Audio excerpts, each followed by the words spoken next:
At the youth level, we've not had a winning culture for a very, very long time. So we don't have a winning culture at the top.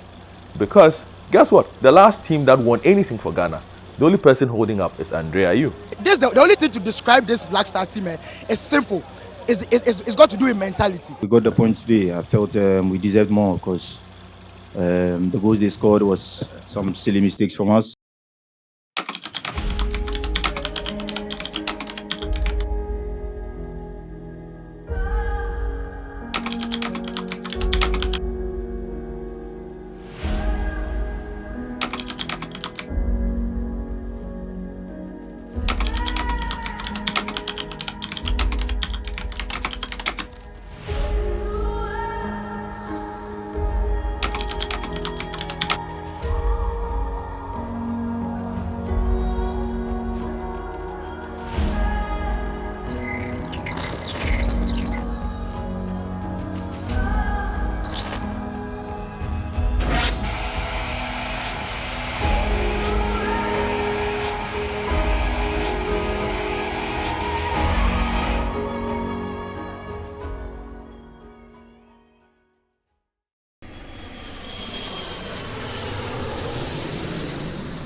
It was a few days before the 2023 AFCON. All 24 teams arrived at various airports in Ivory Coast with different cultural values on display. One of those teams is Ghana. The Black Stars were on the quest for immortality, a fake title that had eluded the football-hungry nation for decades. The players arrived in their famous kente cloth, smiling, dancing and looking happy as they had an opportunity to make Ghanaians smile again after a year of disappointing results. I didn't expect Ghana to win the tournament. I think that if you follow the Black Stars over the last few years under Chris Hughton and the rest, you can clearly see a team that has not come into itself fully. It's not a fully functional team. It's not a team that wins games. This was a team that struggled to qualify for the tournament, that struggled to get results against the likes of Madagascar and the rest. A team that has not dominated opponents, a team that seemed to be having a bit of a difficult time, and a team where too many key members were not playing at the optimum best. My expectations were pretty modest considering the form of the Black Stars the past 2.5 years. The best I thought the Black Stars would do would be a quarter-final appearance. After all, the team had not played well in the previous AFCON. A lot of teams had caught up. The team under Chris Hughton had not shown signs of significant improvements to be able to compete with the very best that the continent had to offer. So in going into the tournament, I thought a quarter-final appearance was a decent expectation to have of this team. As the tournament went on, I did not have any reason for those expectations to change because the team did not play well. I think genuinely, anybody that has followed the Black Stars in the last few years, despite all of our problems, you would have expected that they'll make it out of the group. So the least expectation that I had of them was to make it out of the group. I didn't think they genuinely had it in them to go all the way to win the competition. But making it out of the group was a bare minimum that I expected from this Black Stars team going into this competition. So the fact that they didn't do it was a massive disappointment. Just like in 2021 in Cameroon, nightmares of the past have haunted the Black Stars. Ahead of the tournament, I never agreed with the Football Association stance to urge the team to go win the trophy and end the drought. Has been going on for more than 40 years now. I was a bit more measured, and that's because nothing suggested that the team has improved from the last AFCON. I don't think you would go from a group stage exit in 2022 and then 2 years later you would become favourite for the AFCON, especially when we hadn't played our best football. We were struggling to win games and also play good games. So I think for me it's more about could we have done better or could we do better than the previous edition. Looking at Ghana's run before the AFCON, I was a bit nervous, especially considering the fact that we had lost in friendlies against Mexico and USA. and didn't look too convincing in our qualifiers. I didn't have enough confidence in me, but I felt Houghton was the type of manager that had some type of experience and looked like someone who could bring a lot when it comes to a tournament. So I decided to relax. And then I ran a poll, which I asked sports journalists in Ghana about what their expectations were. And shockingly, 44% were saying that at least they expect Ghana to get to the quarterfinals. Over 80% of them were actually expecting Ghana to go beyond their group stages. Well, from history, I thought that the team was somehow primed to at least and realistically get to the quarterfinal stages of the AFCON, because we had failed in the round of 16 in 2019 in Egypt and fallen off even deeper in AFCON 2021 in Cameroon, where we exited the group stages, and that was the lowest we've ever sunk since 1984. So I thought that we could have gone beyond that as a matter of progression. So not winning per se, but at least getting to the quarterfinal would have been playing 5 matches, which is somehow adequate to help the team gel before the next tournament. So as a journalist, I knew it was going to be very difficult to win or even get to the semi-finals, which is tougher, but quarterfinal appearance was realistic. First of all, I had seen a lot to not get my hopes too high going into the tournament. I had watched the Blasters struggle to beat Angola under Chris Houghton. They struggled to beat Madagascar, and they lost to Comoros. Even the last game before they headed to Ivory Coast, they couldn't beat Namibia. So personally, I wasn't really confident the Blasters were going to make a deep run to the tournament, but I wasn't expecting them to exit in the group stage.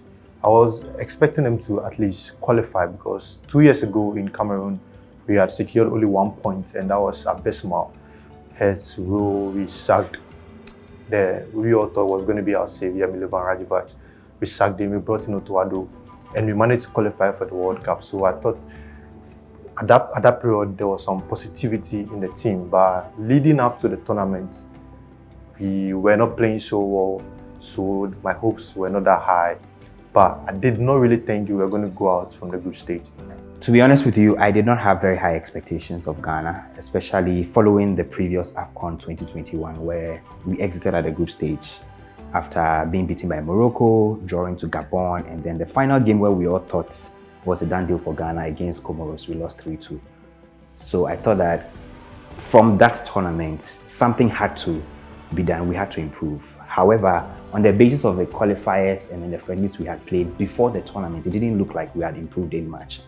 So the expectations, even though I did not expect that we will lift the trophy or even get to the final or anything like that, I expected reasonably that with the kind of players that we had and were taking to the tournament, even though we're not a team, we should have been able to go past the group stages, at least the knockout phase or something like that. I mean, for a country like Ghana that prides itself as a football nation, I think it's unacceptable to have been eliminated from the tournament on the bounce twice at the group stage. It's not acceptable at all.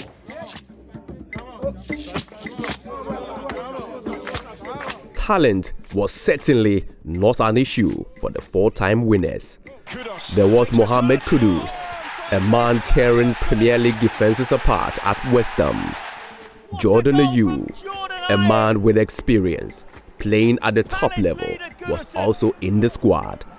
Inaki Williams was also having the campaign of his life at Athletic Club in Spain.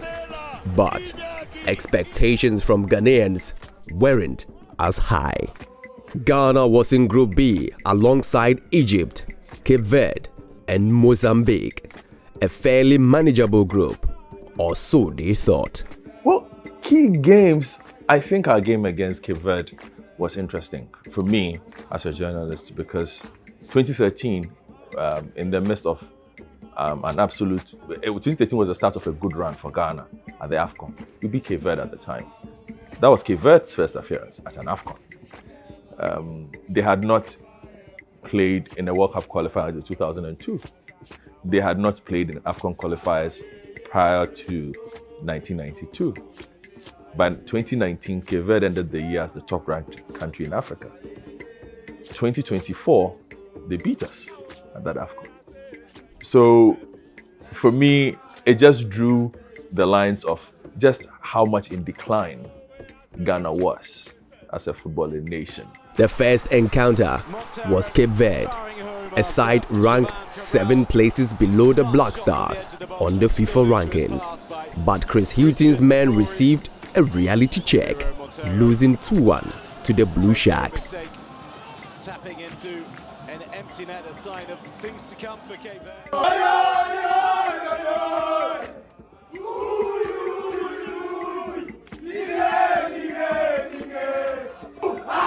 I think as far as the key matches were concerned, the opening match was very important. It was important to start well, but it was also an opening match that highlighted everything wrong with the Black Stars at the moment. Questionable technical decisions, but also questionable decisions on the field of play.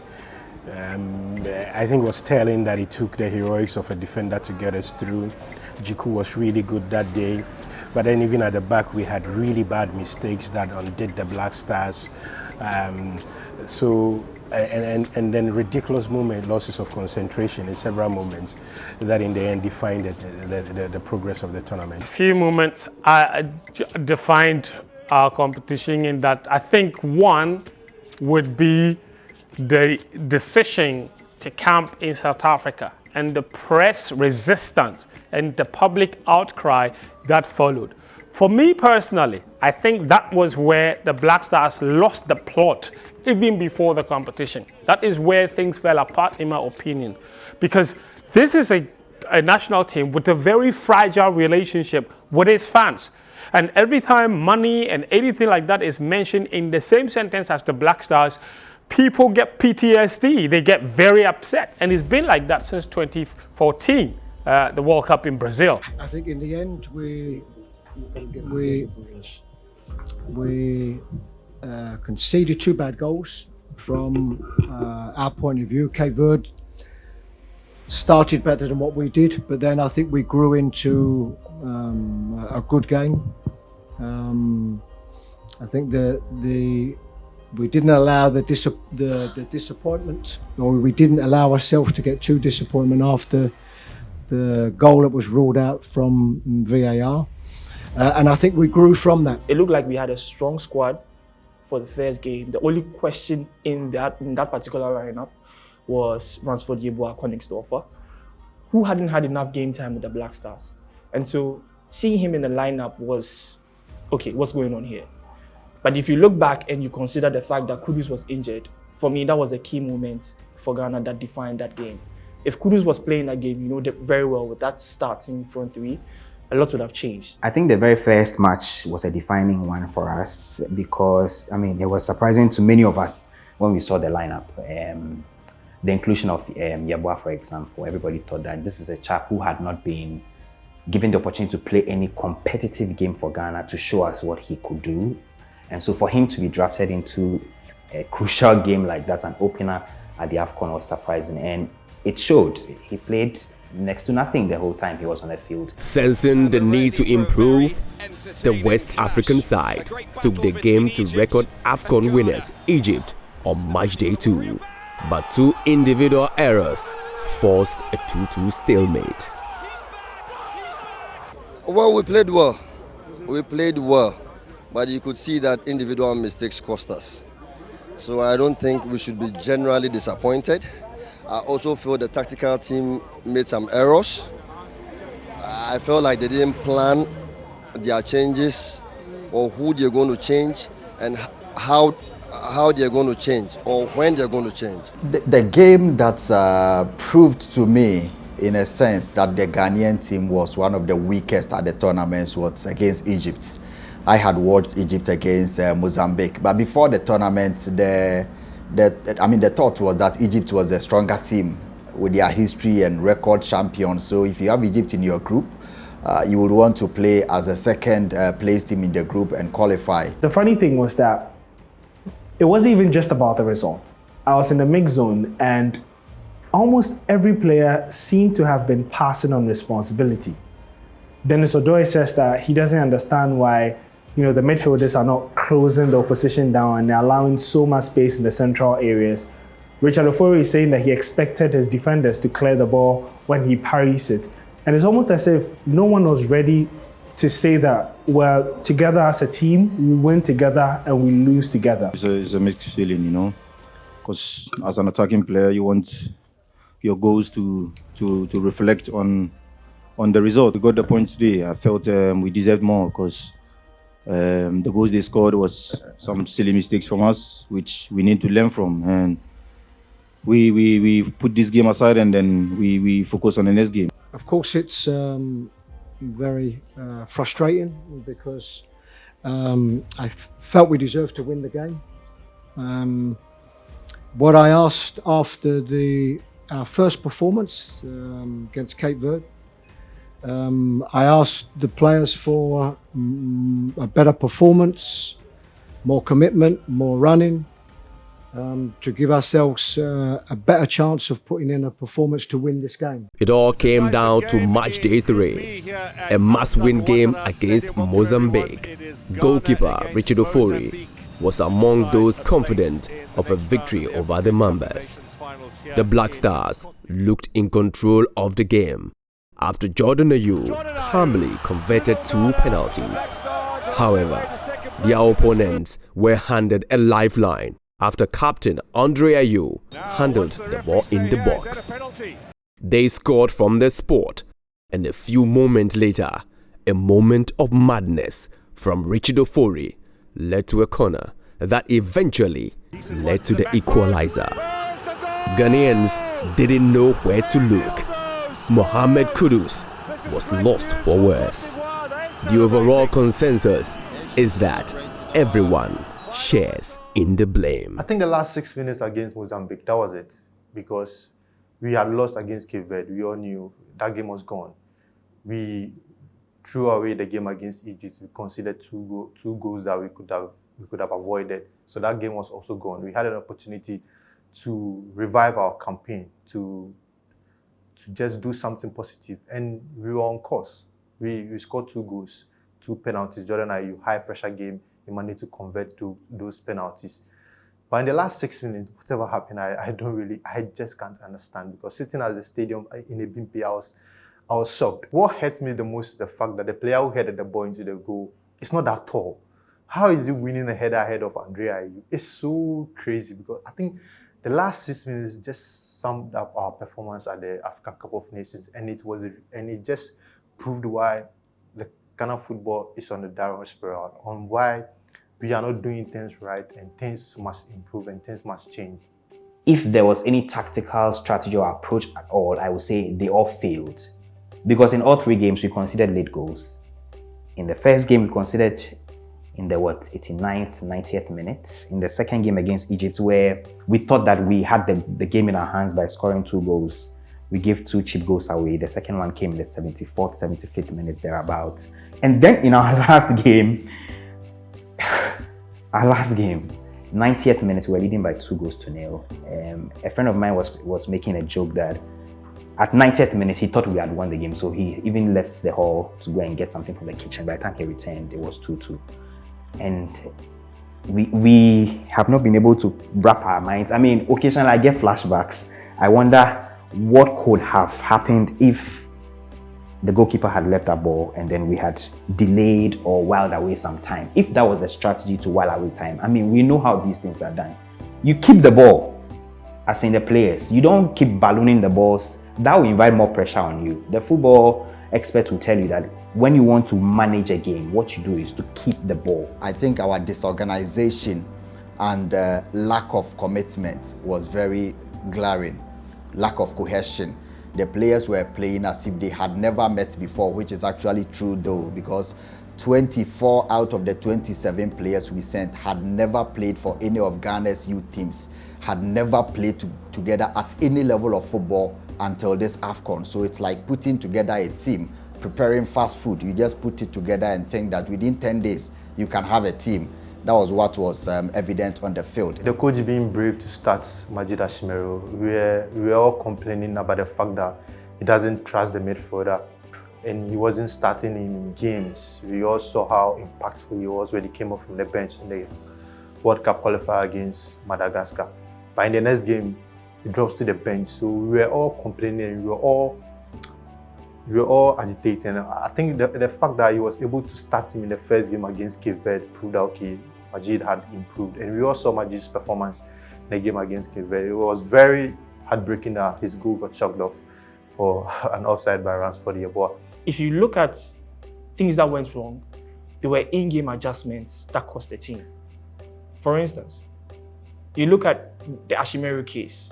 First game, we were all expecting Ashimeru to get more game time. However, we do understand that he had an injury and hadn't played that many minutes. But for me, there was no excuse knowing very well that we didn't have a replacement for him in the team. And even if we did, why didn't we use it? And for me, that cost us. We could see all of a sudden, Ghana just handed over the assertion, dominance, everything to the Mozambicans. It's almost as if Ghana didn't want to possess the ball anymore.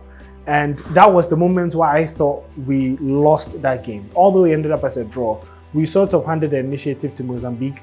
And from there, they grew more comfortable on the ball. They grew more confident. So I can't think of a positive thing that we did tactically. It's very difficult to tell where Ghana really stood up tactically in this tournament, because I think we have a lot of issues, but one of the biggest issues as well at this competition was coaching. The substitution was poor. Even the team selection itself was poor in some matches, and you know it's really hard for me to point at any real positives in terms of the team's tactical approach. A game that Ghana desperately needed to win to qualify, Ghana lost a whopping 39% of the duels. So duels basically in Ghanaian parlance is 50-50 balls. How does a team that needs to win and come up against a team that doesn't really need the win, because Mozambique didn't need the win to do anything, and then it is Mozambique who is winning the 50-50 balls? Where is your commitment? Nothing, absolutely nothing. Any team that gets poorer with substitutions is clearly not doing anything right in a tactical sense. Maybe in the game against Egypt, the ability to allow Ashimeru to roam literally everywhere, and the ability and the fact that we allowed Kudus to become almost like a free roving player was a key thing. But apart from that, I didn't take anything away in a tactical sense. Strategy standing out, nothing stood out for me particularly about this Black Stars. And that for me was always the problem. The fact that watching this Black Stars, nothing stood out for a lot of people outside of the bad performances. Chris Hughton had come into the job with a reputation as an organizer, a man who was very technically astute, at least on the principles that he was known for, defensive organization. But we have not seen that with the Black Stars. This was a team that was always poorly set up. He misunderstood the individual profiles of the players. He was not able to put together a cohesive unit at any point in his tenure as national team coach. So nothing really stood out in terms of this was a strategy or this was a structure. What went wrong for Ghana on the pitch? Was it the absence of Mohamed Kudus in the first game? Or was it the general approach by players to each opponent? After Ghana lost to Cape Verde, Chris Hughton was attacked at the team hotel in Abidjan. Some have blamed management for this after a video emerged of a bodyguard expressing his anger at the coach. This tournament was certainly not without controversies off the pitch. 2 minutes, I say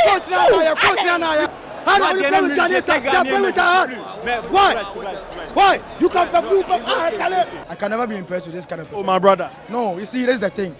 This is not the first time we've seen the Black Stars do this. Against South Korea, we're leading them with 2 clear goals, and we sat down for them to equalize all the two goals before we came back to come and win the game at the World Cup. You understand me?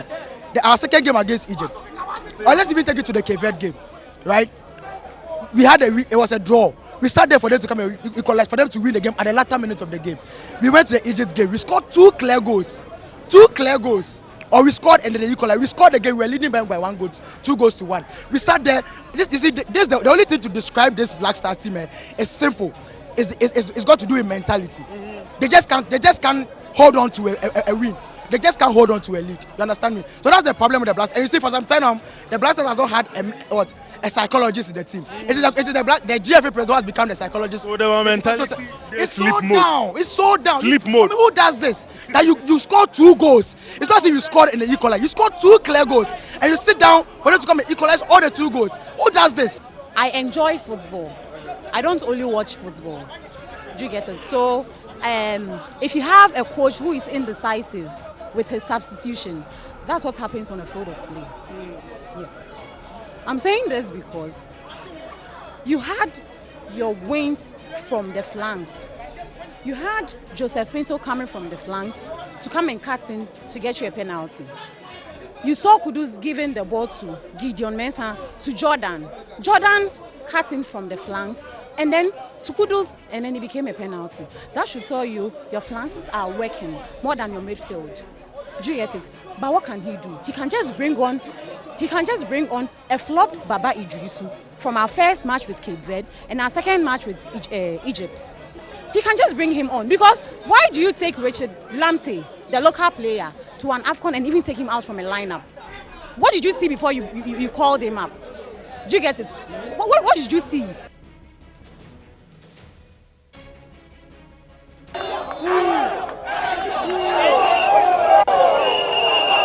It's been heated so far. We've been able to speak with some of the protesters. Looking at the AFCON itself, I think there was a lot of fear in Houghton after the first game.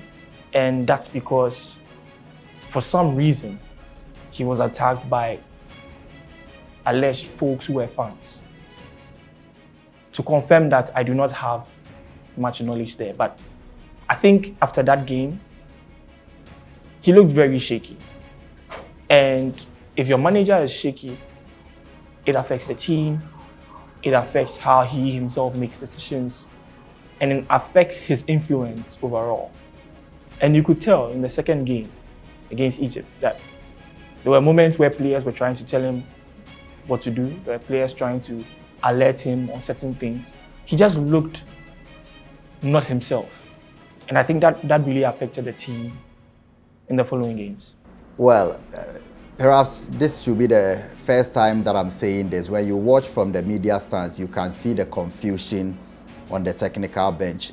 And as a journalist, you can observe. But then, these are not things that you can report because you've not heard from them, but you can see the posture and body language of the coaches. It was only after the tournament that some 2 or 3 key technical people told me the kind of fight. There were people who the coach decided to sack from the technical bench because he thought they were influencing his job. There were selections or substitutions that people opposed on the bench, and the coach had insisted that he doesn't want to see one of the technical team members on the bench in the subsequent game, but for the intervention of the Ghana FA management officials. There were people who were hitting the ice chest because the coach had made a substitution. So there was a general lack of control on the bench and the confusion in there. I'm sure Chris Houghton may write a book one day or may decide to come out with some of the things that he encountered, because for him, he was making the selections and substitutions, but on the bench, it was complete chaos. Goalkeeping options. There were comments that invoked laughter at this level of football. I personally think we didn't go into the tournament as some serious team because our preparations were not the best. The initial plan was to travel to South Africa, but when public backlash came, we just abandoned it. And I just felt the management should have stood on their toes. They should have explained better. They should have given Ghanaians reasons why, okay, going to South Africa was the best. Because we all realized that Kumasi wasn't appropriate in the end because the players were training on bad pitches and they were complaining. They were traveling 2 hours to venues, 1 hour, long hours to venues. And the roads leading up to the venues were not good. I think the preparations wasn't the best and the management failed the team. At that moment, we wanted, Ghanaians were criticizing the move to go to South Africa. What do? You come out and you explain, okay, we need a conducive environment. We think going to South Africa is the best for the team to prepare very well and maybe, to get the best result. But you just okay, people are complaining, forget this, abandon the initial plan, and let's move to Kumasi. And in the end, it didn't pay off well. Well, I think severally, if you look at generally just how our teams are organized, management committees, selection, debates, everything puts the team into disarray. Again, we've created a team where there was a lack of familiarity. The team dynamics in terms of team building were not the best. And for that, I blame the people who run the team. I blame the national team, I blame management committees. Look at the numbers. Look, we had a backline that had not played together for 10 games. And I'm being generous, that backline we took was as new a backline as you would find. The midfield we took was as new a midfield as you could find. They had not played 10 games together. The attack we took was a brand new attack. They had not played 10 games together. How do you send such a disparate group to an AFCON and expect to perform? I think it was almost Chris Hughton's insistence that he wanted the DIU to be like a key part of this at all costs. It is a key part, a really good player, excellent leadership of the team. But I thought that it was obvious that in the final game, that substitution undid. I thought that Joseph Painsil had played well over the period in the lead up. He was engaging the team properly, and in the end, there were just too many changes that Hughton did a lot of the time through the games that just didn't make the team thick and strong enough. And that for me is always a problem. It also bothered me a bit that he didn't make the most of more young, exciting talents like Enes Nyama, who in the first game came on, had speed, had energy, could engage players. Every country seemed to trust its younger players. And I didn't think that Hughton did enough of that in trusting the likes of Painsil, in trusting the likes of Nyama, in almost making up in his mind that he wanted certain players to play at all costs, regardless of what it meant for the strength or otherwise of the team. I don't want to repeat myself, but yes, that decision to go to South Africa, that was a management decision. And for me, that influenced the team dynamic. It influenced everything. It took goodwill away from the team. It turned the fans against the team. And then the GFA also decided to post a complaint video about their trip to Abrankese because the road was dusty, the road is not good. Those are the conditions under which we live. So later deleted that video and edited out some of those parts. It tells you that they didn't like the reaction that people had when they posted that video. So for me, I think that was a huge one. That was a massive management decision that kind of influenced the team's dynamics going into the tournament. It's baffling why you would give a goalkeeper that has made so many mistakes and has given you reason to drop him. You give him not just one or two opportunities, but 3 opportunities to be in goal for all of the games. When he kept on failing you, even in training, there was a shot by Richard Kinson where he should be saving that. Any professional keeper should be saving that. He fumbles it, and Richard Kinson gives him the look. And I'm wondering, can you not make a change? Too many question marks. Why are we making such decisions? Are we really being true to ourselves? The substitutions, as I mentioned, were terrible substitutions, all of them. In the final game, for example, at halftime, we saw that the captain, Andre Ayew, was brought in. We all are asking the questions, why was Andre brought in at that time? We all know that Andre is 34 plus. He does not have the legs that he used to have in the past. He had not played a lot of competitive games, prior to the tournament. And so you don't bring Andre to play 45 minutes of a crucial game against the Mozambicans who could run, who were running and had so much energy. So he came in the game chasing records and whatever it is that we're made to believe. And then in the long run, it hurt us. Ignore the penalty he conceded late on. I mean, everybody makes mistakes. Those things could happen. But beyond that, you could see that he was slow. We couldn't progress the ball with him. The entire 45 minutes that he was on, I noticed only one notable contribution he did. He was attempting to do like a 360 at some point, and that was the only contribution in the 45 minutes that I saw from Andre.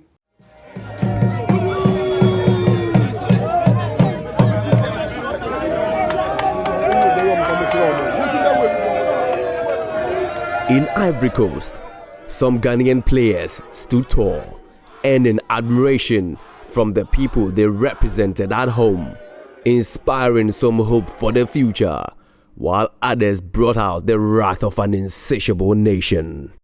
AFCON 2023 in many ways was an eye-opener for Ghanaians. Teams seen as minnows years ago have improved massively, whilst Ghana has seemingly retrogressed. Well, I think talent is not a problem. But you're right, execution was a problem at this tournament. We have really good names. And if you look at the performances of some of the players post the AFCON, clearly talent was not a problem. Inaki left the country and left the tournament and 19 hours later was scoring a goal. Andrea, you scored a brace with a Caesar kick I haven't seen him do in God knows how long. I'm sure Mohamed Kudus is going to return and we are going to see what he can do. So talent obviously not a problem, but just the overall makeup of the team wasn't sufficient, I think, for what the targets that the team had set, for the expectations that general Ghanaians had for the team. I think in terms of individual performances, we got further evidence that this team needs to be built around Kudus.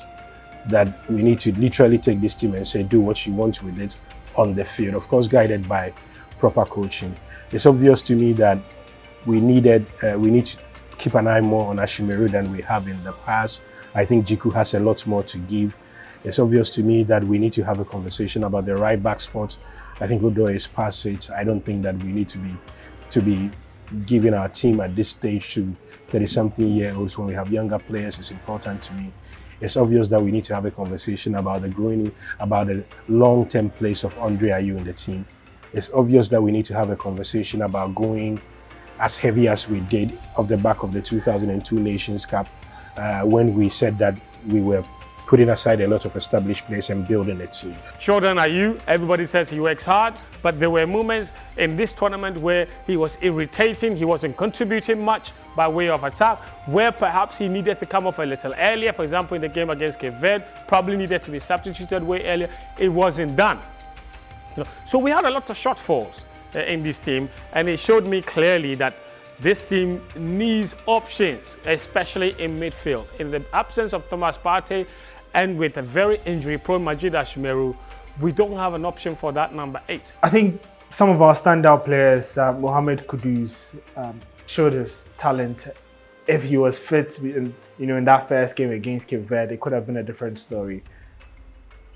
And then we have Majid Ashimeru, played 2.5 games, got injured in the final game, but I thought he was able to show his ability on the ball whenever he had it. He was trying to make something happen for the Black Stars.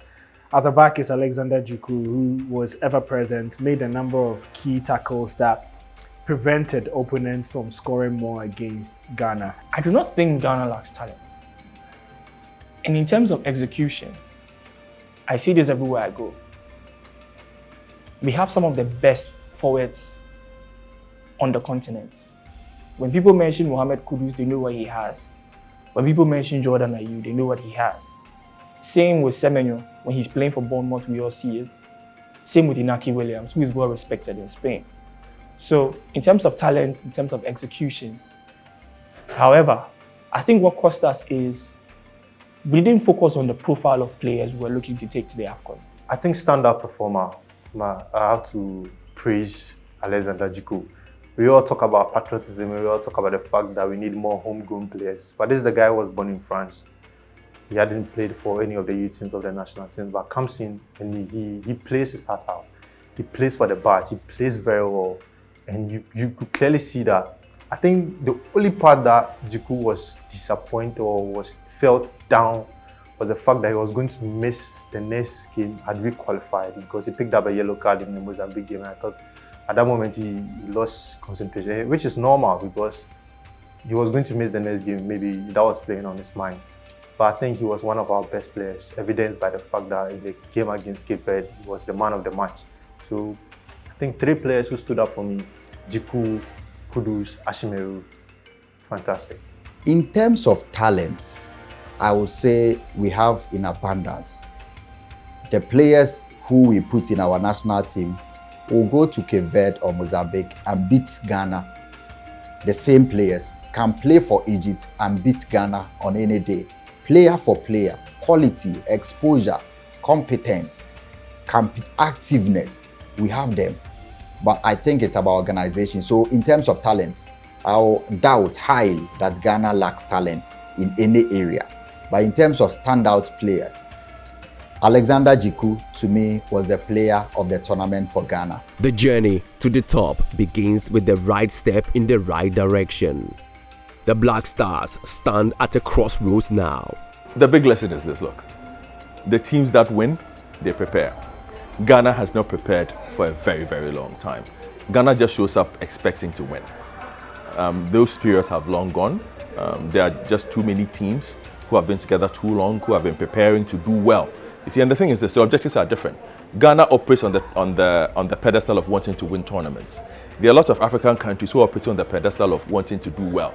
So, Mauritania's achievements were celebrated in Mauritania because this is significant. They broke records. Cape Verde's achievements are being celebrated. You saw the tears in Equatorial Guinea. This is a significant achievement for them as well. Then you have Senegal, who would show up expecting to win, Morocco expecting to win, Ghana expecting to win. The difference between us and all these countries is that they prepare. I think the lesson is that we need to have less sentiment, more tactical driven decisions. I think that it's obvious that we need to build this team around Mohamed Kudus. I think that it's obvious that we need to become more radical in our treatment of the players and see them less as demigods and more as people who are there to do a job for Ghana rather than anything else. I think that it's obvious that we need a new approach to team building, a new approach to just doing everything at the national team level. Less focus on player benefits from the team, more focus on us doing things in the right way, more focus on giving younger players the chance, more focus on deciding that regardless of how much you've played for this team in the past and what you've contributed, it doesn't give you an automatic place in the team. Mainly that we become more merit-based in the way we pick players than we are at the moment. The lessons are quite a lot. I think it is clear that going into a competition, talent is not enough anymore. The Africa Cup of Nations, as you already know, talent is not enough to win you this trophy. It takes desire, it takes will, it takes commitment. But we cannot afford to disgrace ourselves again.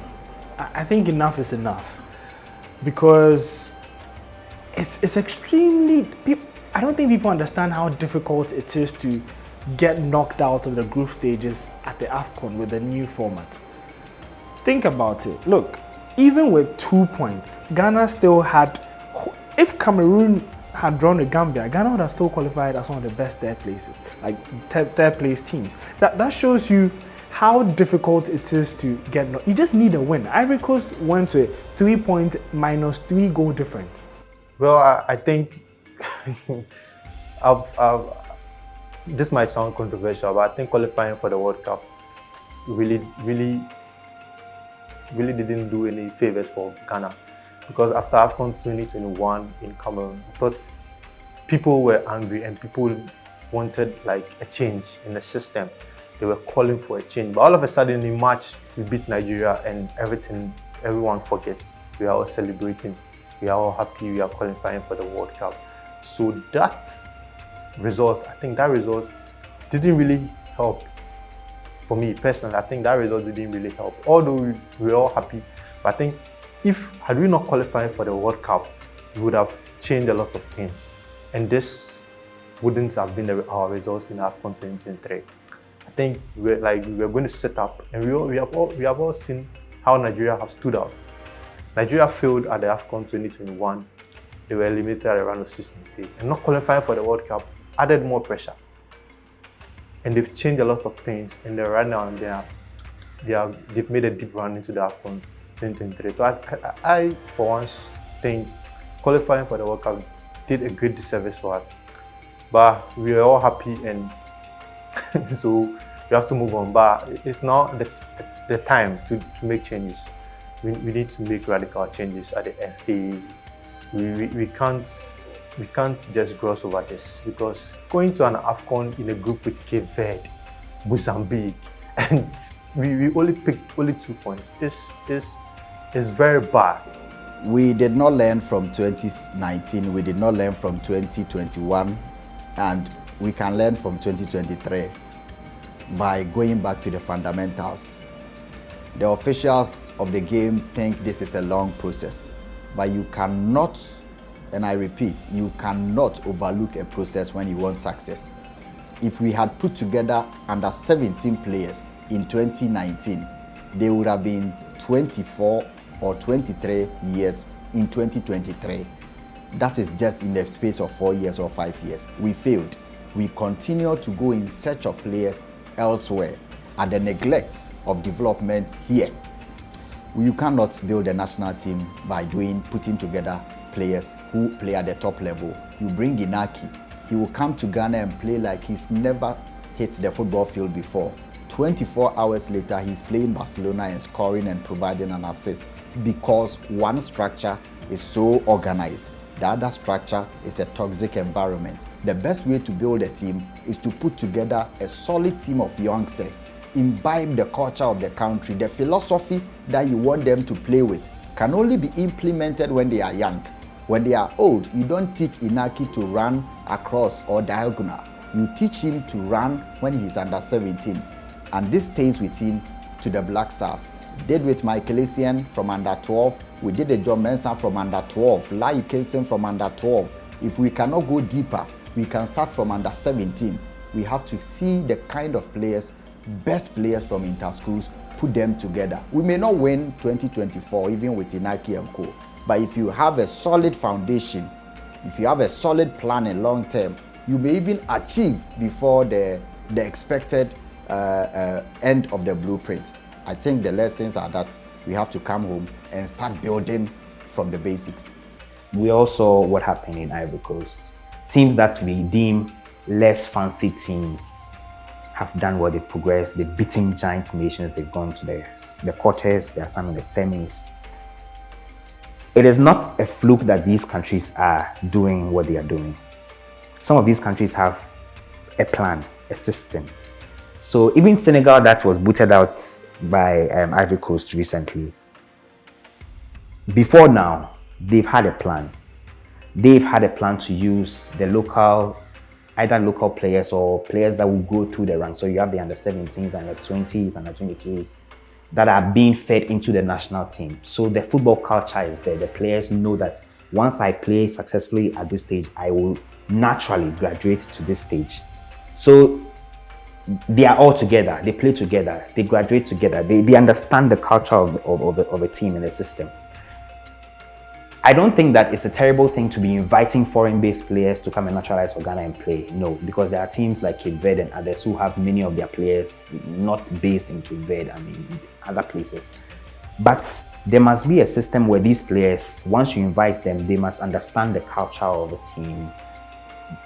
The language could be a barrier, but beyond that, in terms of the football philosophy, there must be a system that we are playing to, so that we know that if we are an attack-minded team, we know that this is how we are going to play. The team must have a shape.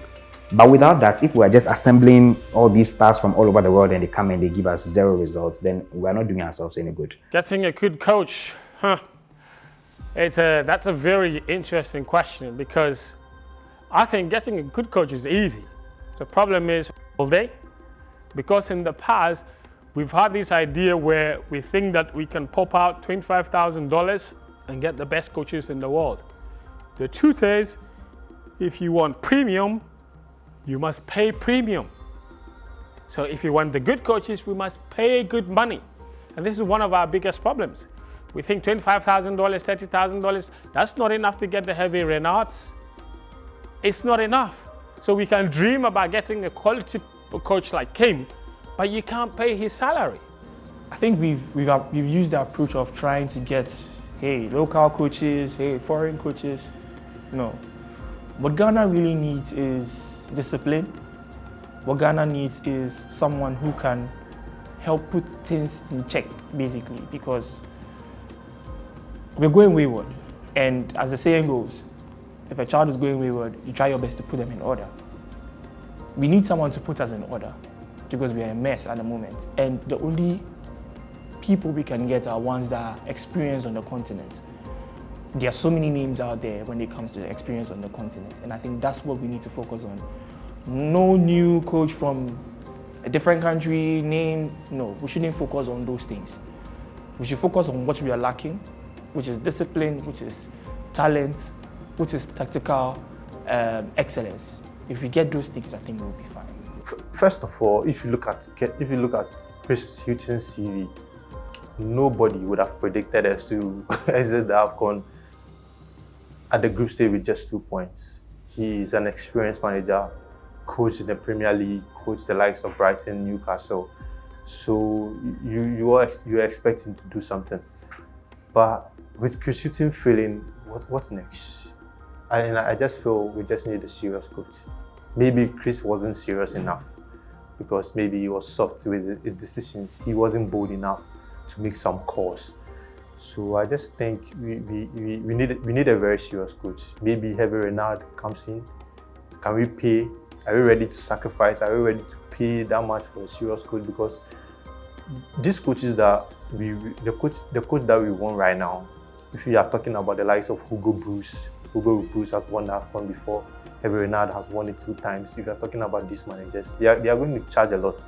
I've seen the GFA's criteria for looking for a new coach, and they want a proven winner with 15 years of experience. And the criteria can only best suit coaches like Pep Guardiola, Ancelotti, Antonio Conte. And these are coaches who demand, because you want high expectations. And these are coaches who are going to demand the best of environment. The Ghana Football Association, the Black Stars, they don't even have a training field, standard training field. So if you bring Mourinho and he asks you for an ice bath for the team, you don't even have a training field. We need to build. We need a coach who is pragmatic enough to start building from the basics. A coach who is going to identify from the nooks and crannies of the country, pick talents from the various leagues, pick talent who are hungry enough, start building them. A coach who is bold enough to bench players who think that they have arrived and are not supposed to come back to defend. A coach who will pick a team who are ready to play collectively as a team and not for individual laurels. This is the kind of coach we need. Find somebody who is hungry, who has got something to prove. It didn't work with CK Akono, but it will still work. You will find somebody, but also somebody who understands the nuances of African football a lot more. In my experience with following the Black Stars, you also need to find somebody who is not afraid of the egos of the players. I think that's what worked with Milovan Raivat in his first coming. It didn't work in his second coming because he had lost that. He had become old. He had become too interested in pocketing a retirement package rather than anything. And he cared too much about what people thought. Find somebody capable of standing up to the Ghana Football Association and capable of standing up to the myriad of opinions that will come. People will have opinions about a national team at every stage. It's never going to be the case that you're going to be manager of the Black Stars and everybody will fold their arms and say, do absolutely what you want. You will have 30 million Ghanaian coaches on your case. You would have everybody within the Ghana Football Association wanting to have a say. You have everybody thinking that they understand what taxes the team plays well. Part of hiring a national team coach, part of being a good national team coach, part of being a good leader in any space where there is a lot of attention and a lot of opinions is that you have the capacity to be convinced by your ways and to convince the people who are making these suggestions, these interventions and the rest that you understand what you do. Understanding what you do is manifested in the results on a regular basis. And for me, whoever we bring in must be that kind of person. Look, the whole approach of getting a coach in Ghana is absurd. It doesn't make any sense because, you know, the thing about getting a good coach is that you need some form of reverse engineering, right? You need to go ahead of yourself and say, this is how Ghana plays football. This is the type of players that we have. And so, for instance, if Arsenal is going for a new coach, they're going to look for a coach who is heavy on possession. They're not going to go and pick some Allardyce or a coach that would bring defensive solidity. That's not what they need in the moment. So there is a very big disparity in how we approach the, our coach searching job to how other people are doing it outside. Because it's almost as if we're saying that we've opened the roll up, so suggest people. You can't tell me you're looking at 15 years experience, proven winner, Ghana football. You've not said anything. football, a lot of people think that the ministry cannot collaborate with the Ghana Football Association. That everybody thinks it has to be hostile, dissolve the FA. No, I don't think so. But the thing is this, proper football development in every country is 60% state policy. It is not football association policy. Football association deals with professional football. So who deals with football before it becomes professional? The state. Because a lot of the sports take place in the schools. PE is gone, playgrounds are gone, inter-schools are almost nigh on impossible to host. They are not as exciting unless you're in Kumasi or you are in Cape Coast. Other than that, you are not getting anything. Those are the ministry's problems. That's the Ministry of Youth and Sports. That's the Ministry of Education. That's also coaching at that level. So physical education instructors. All those things happen at the base level. So the state needs to take a far more significant role in what is happening and stop saying that our job is to fund the Black Stars. The thing is this, the Black Stars will not do well, ever, if the under-17s are not doing well, if the 20s are not doing well, if the 23s are not doing well. It is a mark you can't beat. All the countries that do well, their 17s do well, their 20s do well, 23s do well. Why? That is where you learn how to win. That is where you build chemistry. That is where you build a winning culture. At the youth level, we've not had a winning culture for a very, very long time. So we don't have a winning culture at the top. Because guess what? The last team that won anything for Ghana, the only person holding up is Andre Ayew. Who else has won anything? Mohamed Kudus is a standout player from a team that didn't really do well.